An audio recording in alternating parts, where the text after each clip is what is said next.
Saya Rahmi Putri Mauludi dengan NIM 441921513. Pada kesempatan kali ini, saya akan menjelaskan mengenai transaksi bisnis Procure to Pay pada Odoo 14. Simak videonya ya. Halo, di sini saya akan memberikan tutorial mengenai cara Procure to Pay atau P2P dalam bisnis proses. Nah, P2P sendiri, Procure to Pay itu melibatkan dua modul, yaitu ada purchasing sama inventory. Maka dari itu sebelumnya kita mendownload, install dulu modul purchase. Bisa searching di apps, terus kita install dulu modul purchase. Nah, kalau yang sudah terinstall akan seperti ini. Lalu install juga modul inventory.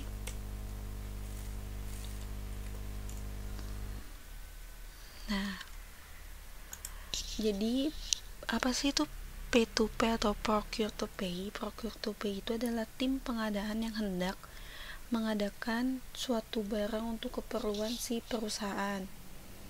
Nanti dari tim P2P-nya ini akan meminta request for quotation ke vendor.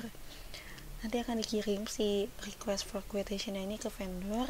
Dari vendornya ini akan mengirimkan penawaran ke perusahaan kita. Kalau udah sesuai dengan apa yang kita butuhkan, kita akan membuat PO atau purchase order. Nanti bagian warehouse yang akan menerima dan menangani barang tersebut. Jadi tahapan pertama itu kita buat dulu nama perusahaannya. Caranya kita ke setting,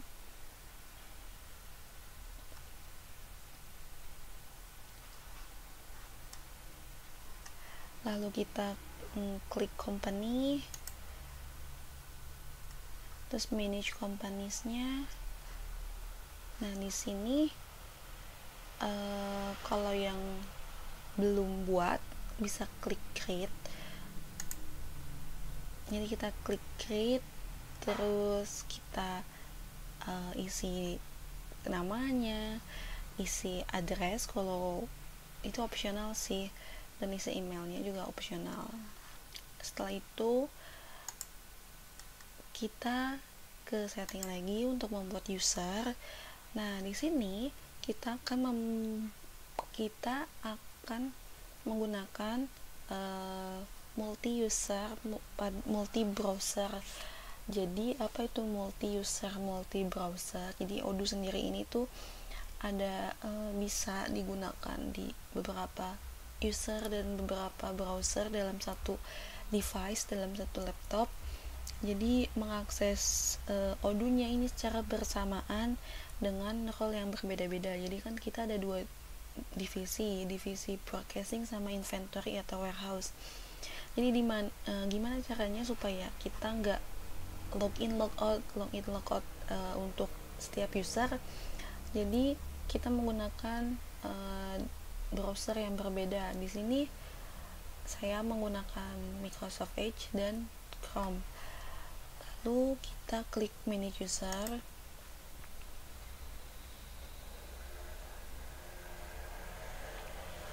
Terus untuk membuat usernya kita klik create.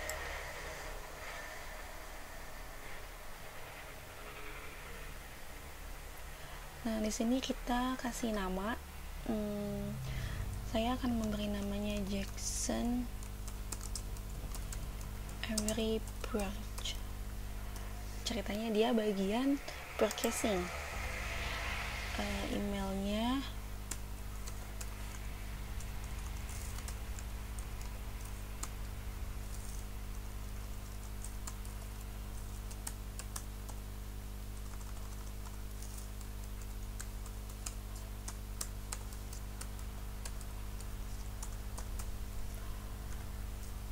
@juratempes.com. Jadi karena kita menempatkan si Jackson Avery Brooch nya itu di bagian forecast, jadi kita pilih semuanya kosong, semuanya kita kosongin kecuali si forecastnya kita jadi administrator. Terus habis itu kita save.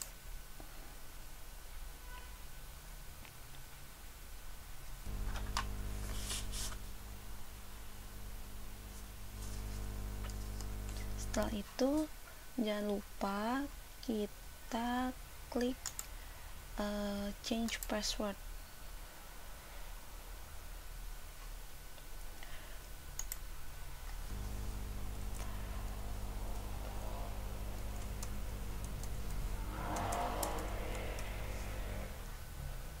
Klik change.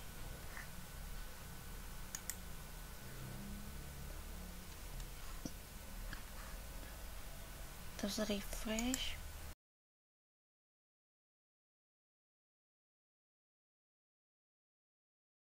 Terus kita klik create lagi untuk user bagian inventory atau warehouse.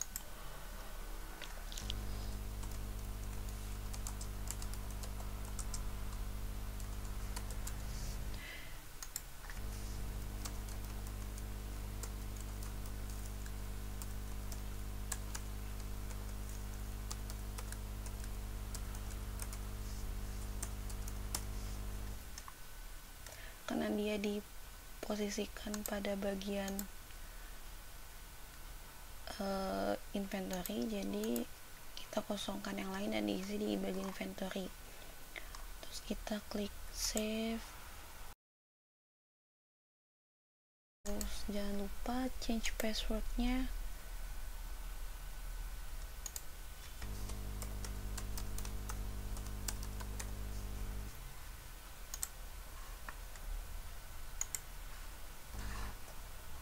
Kita refresh lagi. Oke, setelah itu kita login di masing-masing user. Karena di sini kita masih login admin, jadi browser Chrome saya pakai untuk user forecasting. Lalu browser yang satu lagi yaitu Microsoft Edge saya pakai untuk user inventory atau warehouse. Jadi kita logout dulu.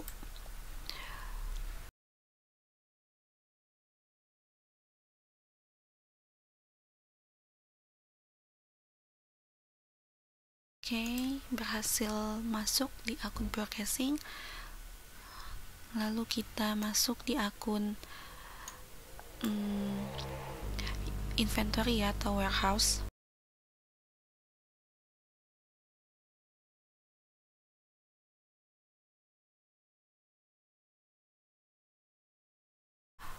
Oke, kita berhasil juga masuk di akun di usernya inventory. Setelah itu kita ke menu forecast.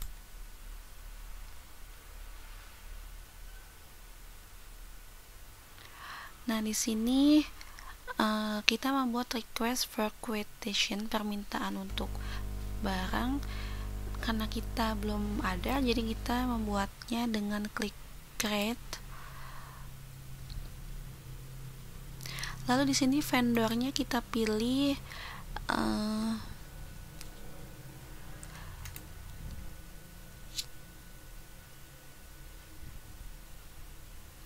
Gemini Furniture.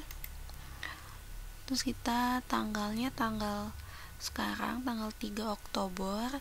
Ini ada reference-nya, receipt date-nya kita tanggal 4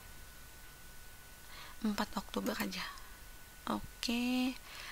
Terus ini produk yang akan kita minta ke si vendor itu, kita klik di add product. Oke. Nah, di sini banyak pilihan.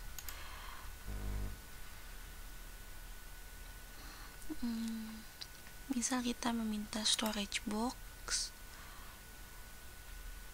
kotak penyimpanan jumlahnya kita minta 10 unit dengan harga satuannya yaitu 500.000.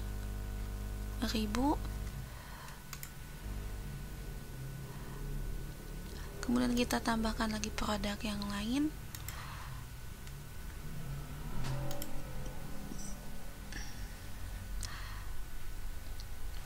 Kita pilih cabinet with doors,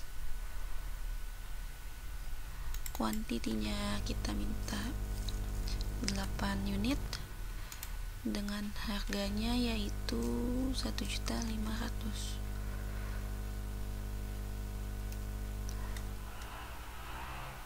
Oke. Nah, ini totalnya. Lalu kita save request for quotation-nya.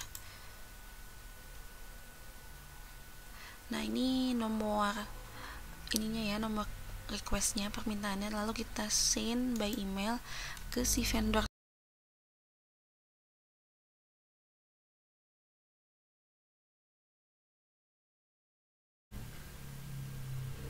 Nah, ini penerimanya Gemini Furniture, subjeknya company, kita meminta order dengan nomor refnya P00 sekian. Kita close. Oh iya, ada yang salah karena receipt datanya tanggal 2 Oktober sedangkan sekarang tanggal 3.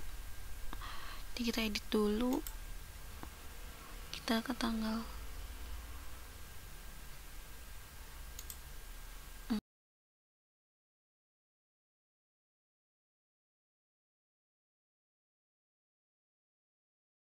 dah.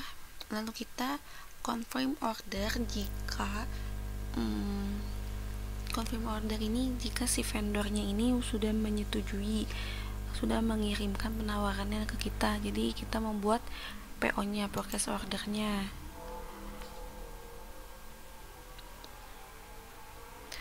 Nah, jadi ini sudah dokumennya sudah dibuat, progress ordernya. Lalu kita klik receive product jika misalkan si barangnya itu sudah kita terima keesokan harinya.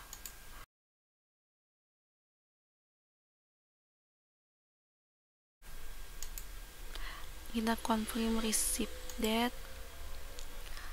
Salah kita bukan receive produk ya, karena ini bagian inventory-nya.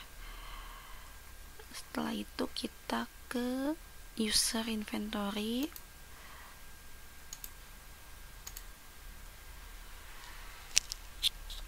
Nah, di sini ada sub receipt, kita klik receipt-nya.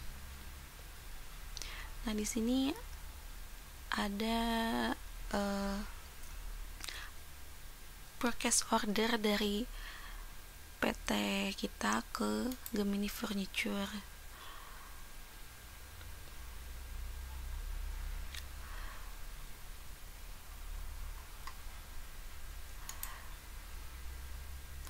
Jika si barangnya sudah sampai, kita sudah terima seluruh unitnya sesuai pesanan, kita bisa klik masukkan di tanda dan-nya.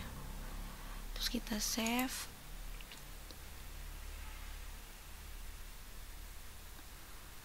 Terus kita validate.